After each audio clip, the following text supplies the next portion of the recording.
So our today's discussion will be about some important MCQs from chapter number 5, variety of life. सबसे पहला MCQ, initially the organisms were classified on the basis of dash. यानी किस base पे classify किए जाते थे पहले जानदार.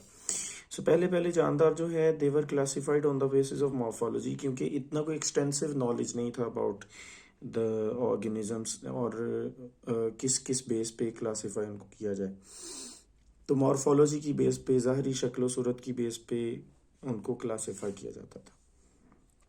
फिर dash A contains the organisms with most resembling features, यानी इनमें से कौन सा कैटेगरी ऐसी है जिसमें ज़्यादा सिमिलर ऑर्गेनिजम्स आ सकते हैं. तो जोन सी कैटेगरी, टेक्सोनॉमिक कैटेगरी छोटी होगी इनमें से, उसी में जाहिर है सबसे ज़्यादा सिमिलर जानदार होंगे. जितनी छोटी कोई टेक्सोनॉमिक कैटेगरी होगी उतनी उसमें सिमिलर जानदार आएंगे. सबसे बड़ी इसमें किंगडम है, उसके बाद फाइलम आता है, उसके बाद फैमिली ऑर्डर और उसके बाद फैमिली आती है. यानी सबसे छोटी टेक्सोनॉमिक कैटेगरी इनमें से चारों में से फैमिली है. तो इसमें करेक्ट ऑप्शन फैमिली का होगा. फैमिली ही इन चारों में से ज़्यादा जो है वो रिजेंबलेंस वाले जानदार रखेगी. सब grouping of large taxa is performed. Third MCQ हमारे पास है, यानी हम क्यों बड़े टेक्सा को डिवाइड करके, बड़े टेक्सोनॉमिक ग्रुप्स को डिवाइड करके छोटे ग्रुप्स बनाते हैं. तो इसका पहला ऑप्शन ही करेक्ट ऑप्शन है, to have taxa with more similar organisms. यानी हम बड़े टेक्सा को डिवाइड करते हैं छोटे टेक्सा में, ताकि हमारे पास जो जानदार हैं वो ज़्यादा छोटे टेक्सा में ज़्यादा सिमिलर जानदार आ जाएं. सो सब grouping of the larger taxa होती है in order to have the organisms with more similar characteristics in a taxa. The fourth MCQ is dash is the smallest taxonomic category. सबसे छोटी taxonomic category कौन सी है? तो no doubt it is species. सबको पता होना चाहिए अभी तक कि species is the smallest taxonomic category. जब हम टेक्सोनॉमिक डिविजन्स करते जाते हैं तो in the end we have species. Kingdom से फाइलम, फिर फाइलम से ऑर्डर, फिर किंगडम से फाइलम, फिर फाइलम से क्लास, फिर ऑर्डर, फिर फैमिली एंड फिर genus and then species. So species is the smallest taxonomic category. Fifth MCQ we have is bacteriophage replicates only in dash. Definitely bacteriophages are the viruses which attack bacteria, so they will replicate in bacteria. A option will be the correct option. Sixth MCQ is orders include dash. So orders के अंदर कौन से groups, taxonomic groups आते हैं, ये हमने इसमें basically देखना है. सो इसमें देखें, हम जो टेक्सोनॉमिक हायरार्की है हमारे पास, उसमें kingdom, phylum, class, order, family, genus and species. यानी ऑर्डर से फिर निकलते हैं फैमिलीज. ऑर्डर से क्या निकलती हैं?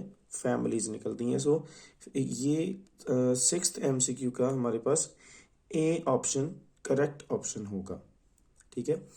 Orders will include the related families. Seventh MCQ है, अ टेम्परेट फेज में एग्जिस्ट एज. सो अ टेम्परेट फेज कौन सा फेज होता है? ऐसा फेज जो लाइसोजेनिक साइकिल चला रहा होता है. और लाइसोजेनिक साइकिल के अंदर या लाइसोजेनिक साइकिल की स्टेट में जो बैक्टीरियोफेज होता है उसने अपना जिनोम होस्ट के जिनोम के अंदर एंटर किया हुआ होता है या इनकॉर्पोरेट किया होता है. तो उस स्टेट में हम उसको प्रोफेज कहते हैं. यानी temperate phase is actually it exists as prophase. यानी ये अपना जिनोम होस्ट के जिनोम के अंदर ऐड कर देता है. तो ऐसा बैक्टीरियोफेज जिसका जिनोम होस्ट के जिनोम के अंदर एंटर हुआ होता है उसको हम प्रोफेज के नाम से जानते हैं. Eighth one is dash is an enzyme that converts single stranded RNA genome into double stranded DNA. तो ये एक ही एंजाइम है जो क्या है? Reverse transcriptase. रिवर्स ट्रांसक्रिप्टेज का काम है कि ये RNA को कन्वर्ट कर देता है इनटू डबल स्ट्रैंडेड डीएनए। और ये रेट्रोवायरसेस के अंदर हमने पढ़ा था, रेट्रोवायरसेस के अंदर एग्जिस्ट करता है, जैसे एचआईवी में। Dash can also be called single stranded DNA tumour virus. So ये ऑनको वायरसेस है, रेट्रोवायरसेस की एक फॉर्म है हमने पढ़ी जो कि ट्यूमर काजिंग है, तो उनको हम ऑनको वायरसेस भी कहते हैं। ये it is very important MCQ. Then we have dash is not an RNA virus. इनमें पोलियो वायरस भी आरएनए है, smallpox virus DNA virus है, ये डीएनए और इन्वॉल्व्ड वायरस है। तो यहाँ पे हमारा जो करेक्ट ऑप्शन बनेगा वो स्मॉल पॉक्स वायरस बनेगा। ठीक है, उसके बाद 11th ऑप्शन है हमारे पास, dash is the smallest virus. इनमें से सबसे छोटा वायरस कौन सा है? Parvo virus, pox virus, herpes virus, none.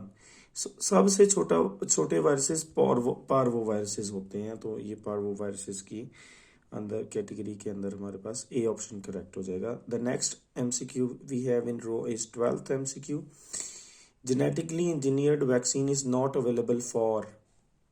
सो हम ये स्पेसिफिकली ये एक्चुअली स्टेटमेंट यूज हुई है आपकी बुक में, दैट एचसीवी के लिए वैक्सीन जो है अवेलेबल नहीं है, तो हम इसके लिए ही ऑप्शन में करेक्ट जाएंगे।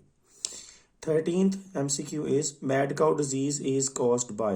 So mad cow disease is actually caused by a prion। ठीक है, prions जो हैं these are infectious agents जो कि सिर्फ प्रोटीन्स पर मुश्तमिल होते हैं, ये हमने पढ़ा हुआ है इस चैप्टर के अंदर।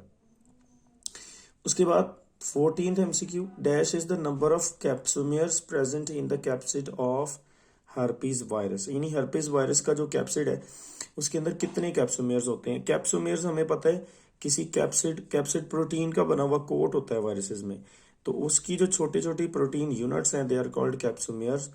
हर एक वायरस के कैप्सिड में कैप्सुमियर का नंबर स्पेसिफिक होता है।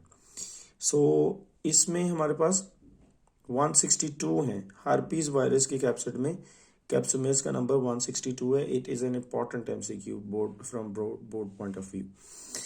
उसके बाद binomial nomenclature was proposed by. So binomial nomenclature is a mechanism by which we assign scientific name to the living organisms, और ये कार्लस लिनियस ने एक्चुअली डिवाइस किया था। So D option will be the correct option.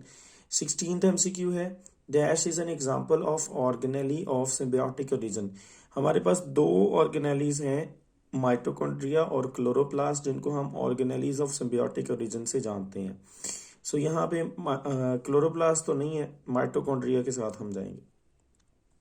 So A option will be the correct option. 17th MCQ, the smallest known viruses that contain RNA and spherical capsid are। herpes virus नहीं है इसमें, influenza viruses भी नहीं है, pox viruses तो largest viruses में आते हैं। Actually these are polio viruses. Polio viruses actually belong to the parvo viruses family. So D option will be the correct option. 18th MCQ है, dash causes infectious hepatitis। So हमें ये पढ़ा हुआ है हमने कि HAV is also called as infectious hepatitis. So A option will be the correct option for this MCQ. उसके बाद हमारे पास 19th MCQ है, capsid is made up of protein subunits known as। हमने पहले ही डिस्कस कर चुके हैं हम कि किसी कैप्सिड के छोटे छोटे प्रोटीन यूनिट्स को कैप्सोमियर्स के नाम से जानते हैं। So B option will be the correct option. Measles and mumps are caused by viruses belonging to dash group. So measles and mumps जो है they are caused by paramyxo viruses. Actually paramyxo virus will be the correct option, C option. 21st MCQ, dash viruses are rod shaped। So tobacco mosaic virus is a rod shaped virus। ये Stanley ने इसको discover किया था, इसको crystallise किया था और इसके स्ट्रक्चर को डिस्कवर किया था। Then 22nd MCQ, dash viruses have a spherical shape। Polio viruses have a spherical shape, polio viruses की शेप जो होती है वो स्फेरिकल होती है. A option will be the correct option. 23rd, dash viruses have a coiled spherical morphology. ये आपकी book के अंदर बहुत एक कॉर्नर के अंदर डिस्कस हुए हैं.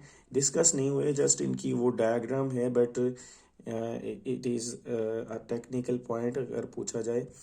ये वायरसेस जो होते हैं दे आर कॉइल्ड एंड उनकी ओवरऑल जो शेप बनती है वो बनती है लाइक स्फेरिकल होती है. So they are ORF viruses.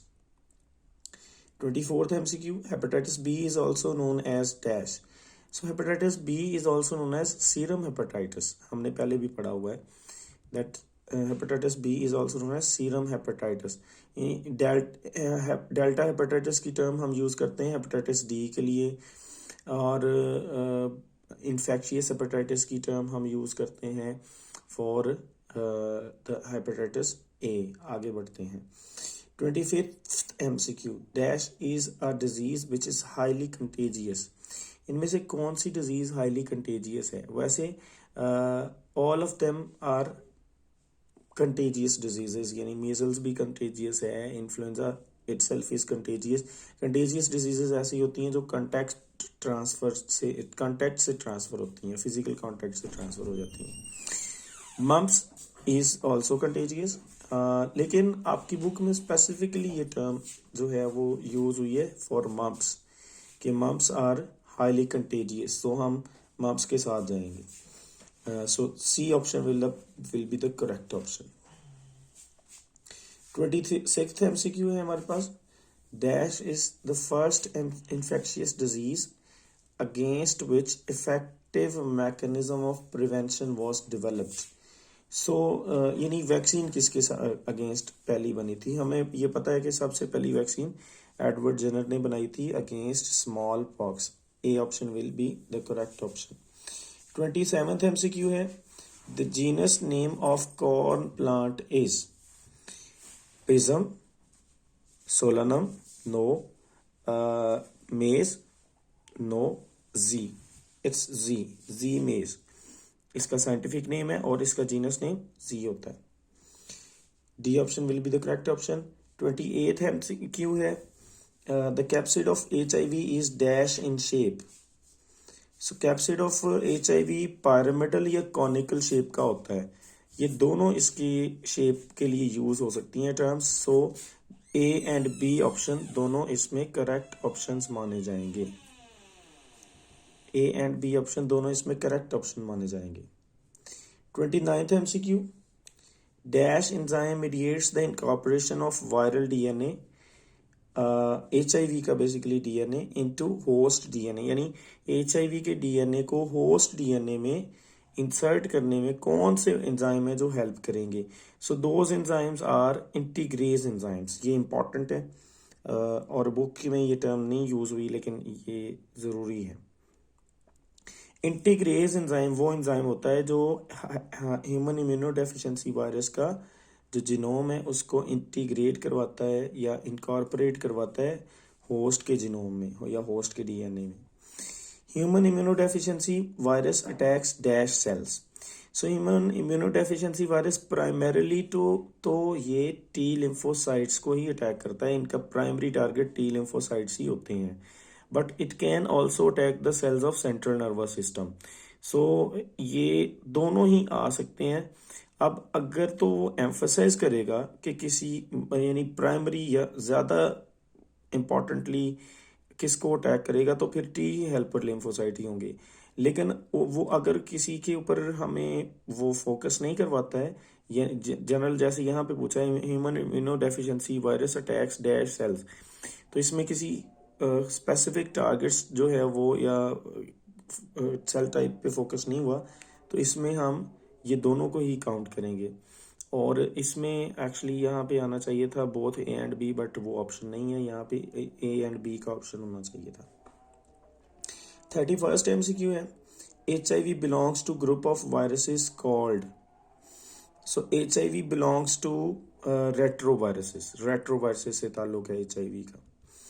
उसके बाद 32nd MCQ, Solanum esculentum is a scientific name of. It is the scientific name for tomato. ठीक है. 33rd MCQ, which one is not RNA virus? सो इनमें से pox viruses, ये पहले भी discuss हुआ है, पॉक्स वायरसेस RNA वायरसेस नहीं है. 34th, genetically engineered vaccine is available for HBV के लिए, हेपेटाइटिस बी वायरस के लिए जेनेटिकली इंजीनियर्ड वैक्सीन अवेलेबल है. 35th MCQ, small pox is caused by pox viruses which is DNA and enveloped. जो pox viruses होते हैं ये इनका जीनोम DNA होता है और ये इन्वेलप्ड होते हैं. So this is all for this session. अभी अजान शुरू हो चुकी है, तो we will be back again with the next session, which will start from 36th MCQ. It's all.